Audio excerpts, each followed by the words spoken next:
আয়াত ৩৫।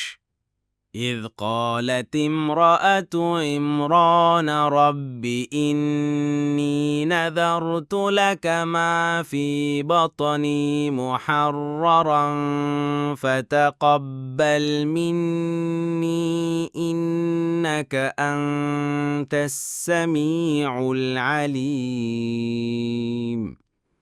অনুবাদ: স্মরণ করুন যখন ইমরানের স্ত্রী বলেছিল, হে আমার রব, আমার গর্ভে যা আছে নিশ্চয়ই আমি তা একান্ত আপনার জন্য মানত করলাম, কাজে আপনি আমার নিকট থেকে তা কবুল করুন।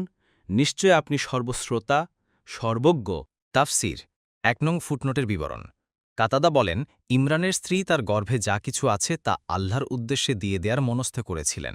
তারা সাধারণত পুরুষ সন্তানদেরকে উপাসনালয়ের জন্য নির্দিষ্ট করে নিত। যদি কাউকে উপাসনালয়ের জন্য নির্দিষ্ট করা হতো, সে কখনো উপাসনালয় ত্যাগ করত না। তার কাজই হতো উপাসনালয়ের দেখাশোনা করা।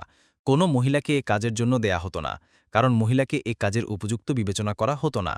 কারণ তার সৃষ্টিগত কিছু সমস্যা রয়েছে, যেমন হায়েজ ও নিফাস, যা উপাসনালয়ে অবস্থানের জন্য উপযুক্ত ছিল না। এজন্যই ইমরান স্ত্রী যখন সন্তান প্রসব করে দেখলেন যে তিনি কন্যা সন্তান প্রসব করেছেন, তখন কি করবেন স্থির করতে না পেরে বলেছিলেন, রব, আমি তো কন্যা সন্তান প্রসব করেছি। পরবর্তীতে মানত অনুসারে সে কন্যা সন্তানকেই উপাসনালয়ের জন্য নির্দিষ্ট করে দেন। তাবারি।